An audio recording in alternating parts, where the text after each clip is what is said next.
కష్టాలు, ఇబ్బందులు, సమస్యలు, బంధకాల్లో బంధించబడిన మనందరికీ విడుదల కలిగించేవాడు మన దేవుడు.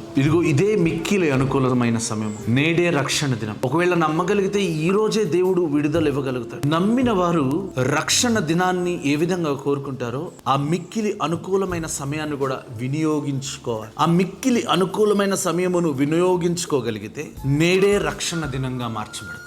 దేవుడిచ్చిన సమయాన్ని మనం చాలా వ్యర్థం చేస్తూ రక్షణ దినం కొరకు ఎన్ని రోజులు ఎదురు చూసినా మనం విమోచించబడం. దానియేలు గ్రంథం 9వ అధ్యాయము 3వ వచనంలో ఈ విధంగా రాయబడింది. అంతటా నేను గోనెపట్ట కట్టుకుని ధూళి తలపైన వేసుకుని ఉపవాసం ఉండి ప్రార్థన విజ్ఞాపనములు చేటికై ప్రభువుకు దేవుని ఎదుట నా మనసును నిబ్బరం చేసుకుంటుని. ఇక్కడ దానియేలు గారంట తన మనసుని నిబ్బరం చేసుకున్నాడంట. ఇది ఏ కాలం అనుకుంటున్నారు? 70 సంవత్సరాలు యెరూషలేము బానిసత్వంలో పాడుగా ఉండాలని ఇర్మియా ప్రవక్త ద్వారా పలికిన ప్రవచనం నెరవేర్చబడిన రోజులు. ఇక 70 సంవత్సరాలు అయిపోతున్నాయి అనగా దానియేలు ఏం చేశాడంటే మనసుని నిబ్బరం చేసుకొని ప్రార్థన చేసుకోవడానికి, ఉపవాసం ఉండడానికి తన మనసుని సిద్ధపరచుకున్నాడు. తన మనసుని నిబ్బరం చేసుకున్నాడు. చూడండి, ప్రార్థన చేయాలంటే కూడా దమ్ముండాలి. బైబిల్ ఏం చెప్తుందంటే యాకోబు మగసిరి కలిగి దేవునితో పోరాడాడు. ఒక రాత్రంతా కూడా దేవునితో గడిపే ఆ మనసు మనకుందా? ఆ నిబ్బరం మనకుందా? ఆ దమ్ముందా? అసలు ఈరోజు యవనస్తుల్లో ఎవరైనా తిడితే ఎదురు తిరిగి 10 తిట్లు తిట్టే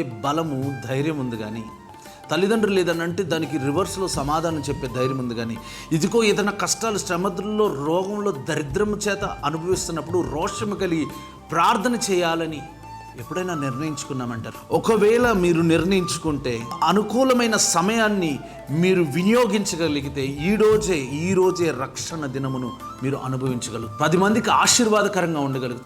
దానియేలు ఒకటే, ఆ యెరూషలేము పాడుగా ఉంది 70 సంవత్సరాలు, ఇక అయిపోయింది, ఇదిగో ఈరోజు రక్షణ దినం కాబట్టి నేను ఫాస్టింగ్ ఉంటా, మరలా ఇలాంటి దినములు రాకూడదు, యెరూషలేము ఇలా ఉండడానికి వీలు లేదని యెరూషలేము గురించిన ఆ చింత కలిగి ఉన్నాడు. మరి నీ జీవితం గురించి నువ్వు చింత లేదా నీకు? ఒకవేళ నీ జీవితం పాడుగా ఉంది, నేను రోషం కలిగి పనిచేస్తా, సమయాన్ని వ్యర్థం చేసుకోను, మొబైల్లో కానీ, మనుషులతో కానీ, రిలేషన్షిప్స్లో కానీ, మనుషులతో మాట్లాడడంలో కానీ నేను వ్యర్థం చేసుకోను, నేను ఆశీర్వదించబడాలి, నా తర్వాత ఒక 10 తరాలకి నేను ఎగ్జాంపుల్గా ఉండాలి అని కోరుకునేవాడు ఎప్పుడు కూడా సమయాన్ని వ్యర్థం చేసుకో.